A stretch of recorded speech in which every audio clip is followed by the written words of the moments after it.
Hey guys, some of you might have seen a video we made recently of some repairs that we did to the front of the old farmhouse.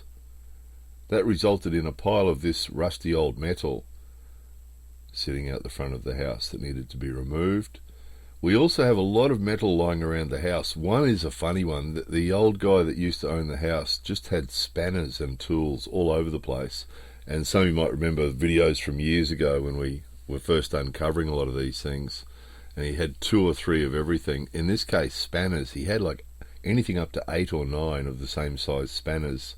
So we went through and we pulled out, kept 2 of each size and threw the rest into the recycling.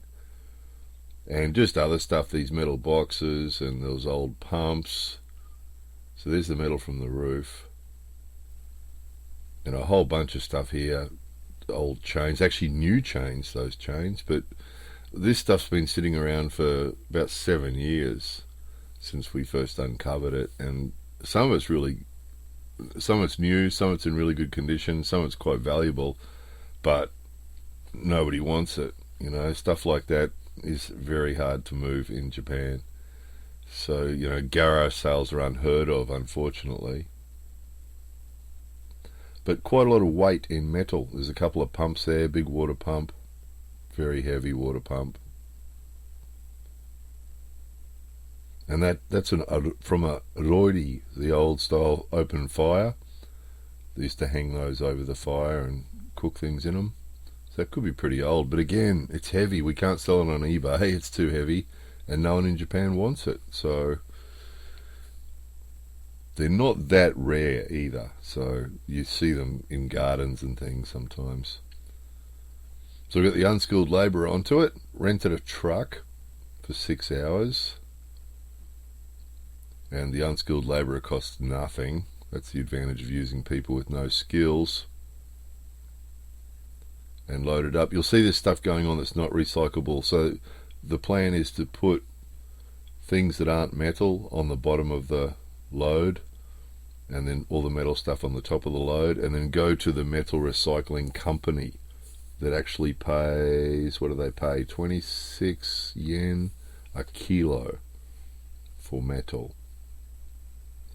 And then after that, go to the city clean center, they call it, to get rid of the stuff that's not metal. So we get paid a little bit from the company that does the recycling of the metal, but we have to pay the city for the other stuff. So a lot of this was full of water because obviously it's raining. It's been raining and it's still a little bit rainy. So emptying the water out of everything, because the metal company wouldn't like to think they were being ripped off because we're selling them cans of water, and we don't want to be paying the city to dispose of water either.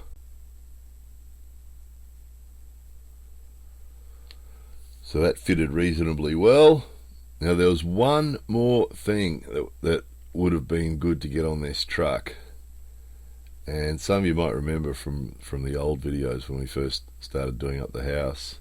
There's this Anvil, and it probably weighs about 200 kilo. So one person can just pick up one end of it. I'll put that pole on it to try and make it easier to pick up, but it's just not possible for one person to do it. But there it is in the back of the truck. So it's because the unskilled labourer happened to have an assistant in the form of this guy who's very handy at picking up very heavy things, and we managed to get it in the back. Probably about 200 kilos. We took it to the metal recycling.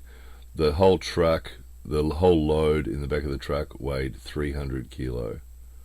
So pretty fair bet 200 of that was that Anvil. Geez, it was heavy.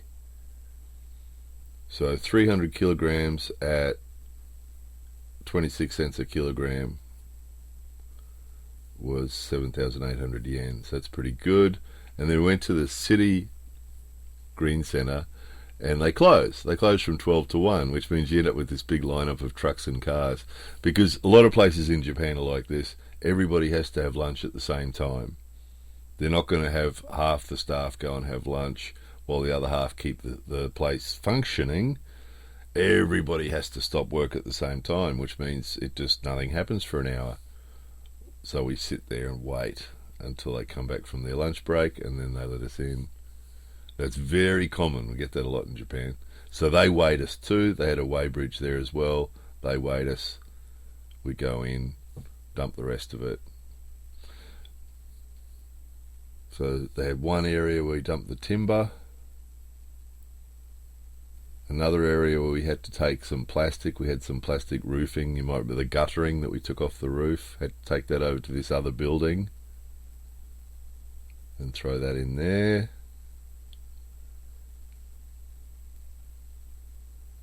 And then after we did that, we had a bunch of wire, just cable that was at the house that we're not going to use. And there's another place for that. That was the last thing left in the truck. Had to throw that in that bin there. So the maths was, it cost 7,300 yen to rent the truck for the day. We got 7,800 yen back from the metal recycling place. It cost us 800 yen to dump this stuff at the city dump, and 300 yen in petrol. So we're about even at the end of the day, and we'd got rid of our rubbish. So happy days. More videos coming soon.